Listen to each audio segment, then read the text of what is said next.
Today, we're going to be talking about how money should be simple, and it doesn't have to be complicated. This is Jamie, and I'm here with Spencer from the Military Money Manual podcast. And this is just something that's been on our mind because we hear friends, family, and coworkers talking about how complicated money is in their life, and it doesn't have to be. So we just wanted to get 4 main things off our chest today. Simplicity in your budgeting, in your investing, your management of your money, and your tracking. Welcome to the Military Money Manual podcast, where every episode is all about achieving financial independence in the military faster than before. We believe personal finance shouldn't be boring or intimidating. Building wealth can be simple, and financial freedom is the ultimate financial goal. Now, here's your hosts, Spencer and Jamie. Budgeting. It's a curse word. People might turn off the podcast right now. We're not going to talk about it. We're going to actually talk about how to do it better. So what are some ways, Spencer, in which we can make our budgeting more simple? Is it more simple or simpler? I think it's more simple. More simple. More simple, I think. I'm not Simpler? sure, actually. I'll Google it while you're talking. Okay. So, Jamie, when it comes to budgeting or money management, the flow of money from your various accounts, I think sometimes, and I had this tendency too, where, I opened up 12 sub-savings accounts for all kinds of different tasks and bills that were due. And, I had all these automatic transfers set up from this account to that account. And the automated transfers were a good idea. But a lot of times, and what I found myself doing is as the years went by, I found that like having a dozen sub-savings accounts no longer served me. Yeah. And starting to close those accounts and simplify my financial life to the point now where it's like I have a savings account and that's where longer term money goes. I have a checking account and that's where short-term money goes. And then if it doesn't fit in either of those categories, I invest it. Young investors or new investors have this tendency of, I'm going to open up a Robinhood account. I'm going to open up a Schwab account. I'm going to open up a Fidelity account. And you don't need to do that. And if you do have all those accounts, you can close them. It's just going to leave you open to cybersecurity incidents and identity theft. If you have, bank accounts open at like over a dozen banks around the world, why not just close some of those accounts, simplify your financial life, and make it so that when you're doing your budget is serving you and you're not serving your budget. I fell into that trap for many years. I used the app called YNAB, YNAB, that we've talked about a number of times on the podcast before. And as I used that for over 5 years now, it just got more and more and more detailed, where I think I was up to, at one point, I texted you. Yeah. I want to say like 64 categories or something. It was a lot of categories.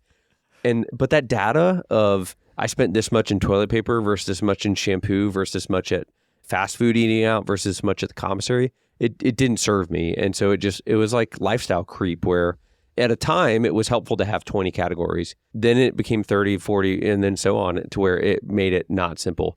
And it's a little bit of maybe a fallacy, is that the more detailed I am, I do love data and I love being able to run reports and things like that. But at what point is that time commitment that you spend doing your budget or your spending plan not serving you, so you get a little extra tidbit of data here and there on tracking? I love looking back and looking at my trends of how much I've spent on groceries over the years or my average monthly expense for whatever. But most of the stuff, it doesn't really change. No. Like I take some vacations, Yep. I eat out some, I go to the store some. And so probably the best way to simplify your budget is what you pitch a lot of, the reverse budgeting. Right. Yeah. And so when you reverse budget, you're setting a high savings rate and then you're just kind of spending whatever's left. And what I find is like most people just naturally gravitate to spending things that bring them joy and value.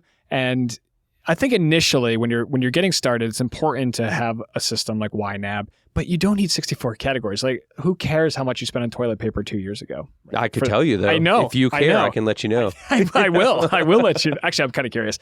But we were listening to one of Ramit Sethi's from I Will Teach You to Be Rich podcast. And I think he recommended like 4 categories. Yeah, 4 categories. Yeah. Money for couples now, too. Yes. Yeah. It's a great brand, rebranding their Money for Couples podcast.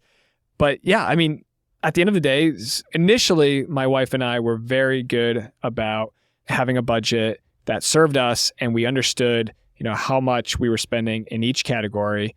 But those categories have shrunk over the years as we've simplified, because we've realized that, like, at the end of the day, like, we're going to spend what we're going to spend on groceries, and it creeps up naturally over the years as your income goes up and as inflation goes up. And, maybe you don't shop at the commissary as much anymore. You shop more at Whole Foods, and that's okay. It's okay to have a little bit of that natural lifestyle creep built in, as long as you don't let it get out of control and go beyond how much you earn. And especially if you're in the situation where you're not in debt anymore and you're not living paycheck to paycheck, it really opens up your ability to truly simplify.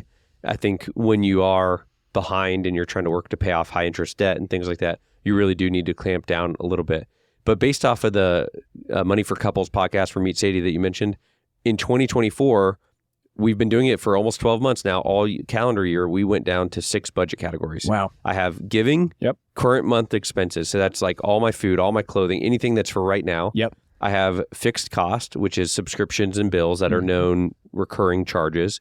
I have investments, which is really like a placeholder because I don't really do anything with that. It gets allocated for that and then automatically goes to our investments, to our investment accounts. I have other savings like vacations, birthday, gift, specific events, or irregular savings type events. And then we have guilt-free spending, which is a Ramit category. We don't really use that one probably to its full extent, to its full potential. But there's 6 categories down from everything we used to track. And what it used to do is it used to cause stress in our lives of, is this shampoo? Is this a grooming category or is this miscellaneous household expenses? Right. And, we went out to eat with a friend. Is that social gatherings or is that eating out category? Ooh. And like if my wife had a different interpretation and she logged it wrong or different than I would think it would be, and then it caused this strife of, hey, this isn't the system or whatever. Some of you listening to this are probably like, oh my goodness, Jamie is a psycho. The other half of the audience is like, you're right. More details is better. But there is a lot of benefit of simplifying in your budgeting. The next category of your money that can be more simple is through simplifying your investing. That includes automatically transferring funds to your investment account, whether it's Vanguard, Schwab, Fidelity. It includes your automatic contributions to your TSP, which you're already doing if you're a listener of this show, or if you're new to the military, they sign you up automatically for 5%, which is great. And then you can automatically set up a purchase of the ETF or the fund that you want inside of your investment account. So it's very easy to simplify your investing portfolio by making it more automatic. We consolidate basically everything, kind of like your current expenses one into like the housing, pets, cars, utilities. What else is in that? Like gas, just like basically just the stuff of life. And then we have travel. So that's like anytime we travel, hotels, rental cars, Uber, lifestyle, entertainment, food and dining, just because I'm interested, like how much we spend on food and dining, shopping, health and wellness, insurance, loans, taxes, financial fees, and then basically it's other. So like we've gotten it down from, we probably used to track maybe 30 categories and now we're down to less than 9. And the biggest thing there is just like noticing what are your big movers, which for most American families, right, we've talked about before, it's the 3 things of housing, transportation, and food. And for most military families, it's transportation because your housing is usually taken care of with BAH, OHA, or free housing on base. Then it's just a matter of focusing on keeping your transportation costs low and your food costs low. And again, thankfully in the military, we have access to the commissary and other options that, especially if you're like overseas, might be cheaper than local economy, but also might not be. Like groceries are pretty cheap in Germany. Just making sure that your spending is aligned with your values and keeping it simple so that your budget's serving you. When we talk about keeping our money management simple, the third one is money management. So that includes all the things that you're doing, not just budgeting, not just investing. The kind of litmus test that I would say for that is if you were to deploy short notice or you were to get injured or something were to happen to you, the primary nerd that's running the spreadsheets and doing all the money moves each month, would your partner, your sibling that takes over, your parents or whomever be able to pick it up and understand your system? Or would it be incredibly overwhelming for them to cover your finances? Hopefully they're automatic. And so that automatic can almost equal simple in a lot of cases. On a Venn diagram, those 2 terms would overlap substantially here. So the more you automate things and you're not injecting human behavior into it, the more simple. It's simpler, by the way, the simpler it is. Just a quick note from one of our sponsors, and we'll be right back to the show. Don't know an IRA from a TSP or an SCRA from a CZTE? Fear not, the Military Money Manual, a practical guide to financial freedom, is here to help. In this concise, no-nonsense guide, our very own Spencer Reese, founder of the popular personal finance site, militarymoneymanual.com, offers invaluable tips and tricks to help service members of all ranks, branches, and bank account levels gain financial independence. Along with laying out the fundamentals of building wealth while serving, the book explains how to take maximum advantage of the unique financial perks available only to service members, whether active duty or reserve, officer, or enlisted. These benefits include special tax-deferred savings plans, preferential bank loans, fee waivers on high-end credit cards, and much, much more. Personal finance is not boring or intimidating. With its candid and accessible tone, this book feels like having a beer with a good and financial savvy friend.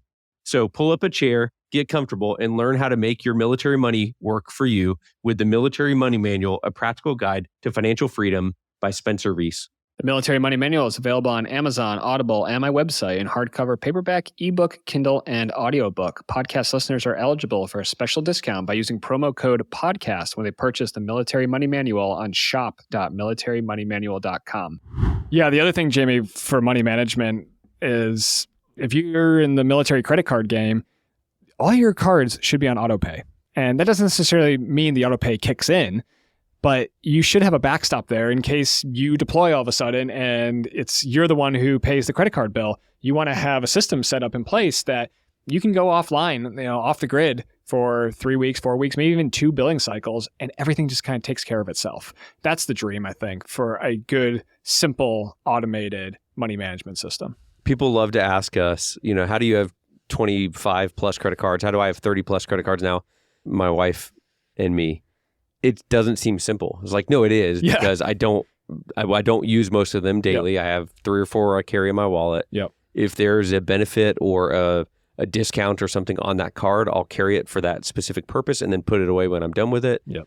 Everything is on auto pay.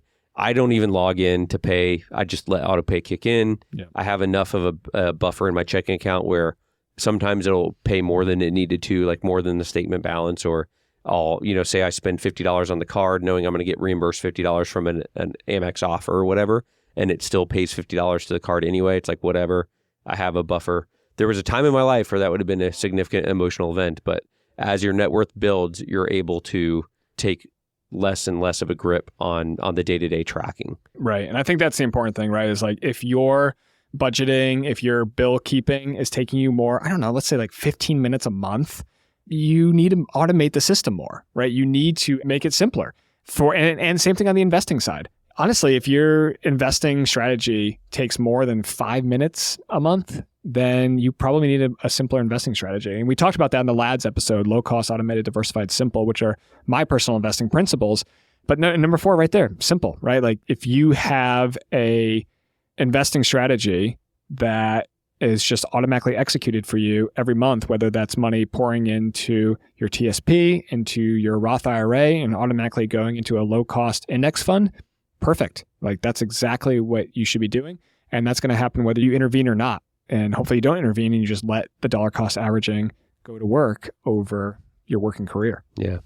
And then on the last one is the tracking piece. And I think a lot of times we've experienced this, I've experienced it, and others do, where the more control, the more touch points I have, it feels like I have a better financial life. Right. But the amount of time, like you said, you spend on it does not equate to financial success. No. And in fact, a lot of times the human emotion would cause the inverse to be true, where the more I'm making emotional decisions, the less my money's growing. Yep. If I'm logging in daily to track my net worth and update, see what the stock market did, and is my account up 1%, down 2%, like whatever, there's probably something more there. There's probably a money story there, like we've talked about in Financial Therapy episode with Daniel Kopp. Yep. There's probably a money story there where there's maybe some control issue or something where you feel like you have to keep such a tight grip on it, where the tracking can be simple. A lot of software will update automatically. Yep.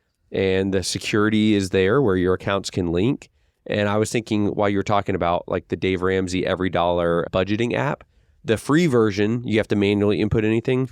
The paid version is automatic import. Yeah. So like make your life simpler by paying whatever it is, $8 a month or whatever, to automatically import all your transactions from your bank statement. Yeah. And then you're not having to manually log everything. I pay $99 a year for Monarch Money, and it's great. It automatically imports everything. It categorizes it for me. It produces a nice report. And so at the end of the year, I can show my wife, hey, this is how much money we spent this year. Does it align with our values? Yes, no. Okay, it doesn't. All right, what are we going to change for next year? Oh, it did? Great. Moving on. It's probably like Spencer needs to stop traveling to Hawaii so much. Too expensive. Yeah. Yeah, something like that.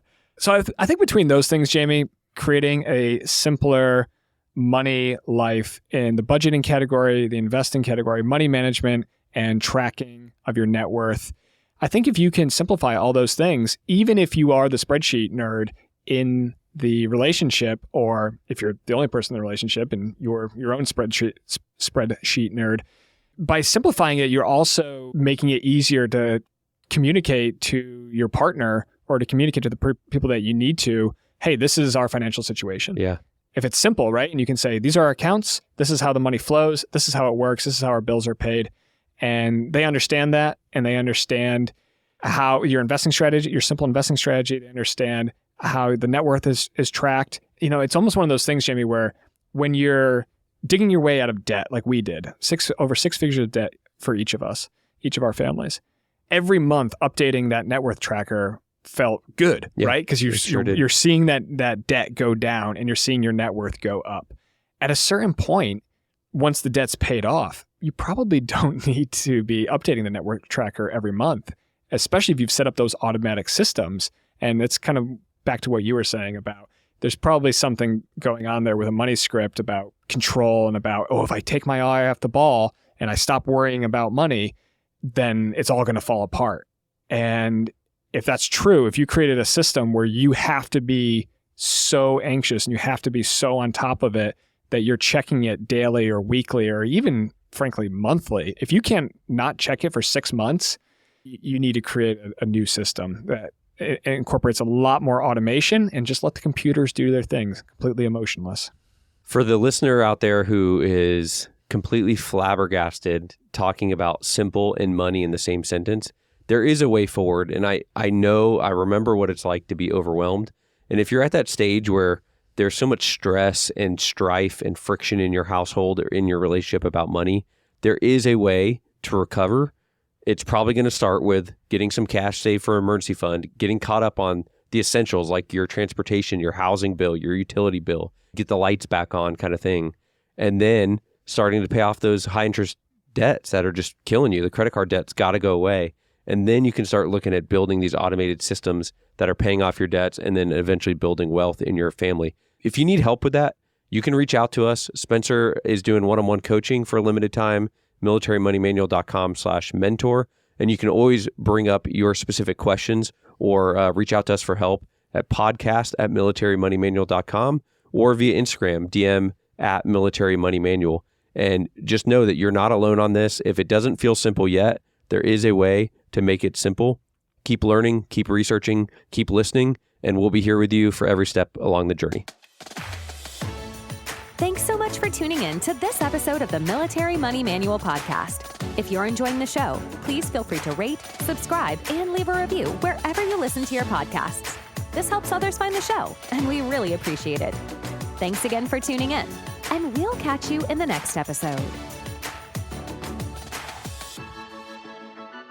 The views and opinions presented here are those of the speakers and do not necessarily represent the views of the DoD or its components. Reference to any commercial products or services does not constitute DoD endorsement of those products or services.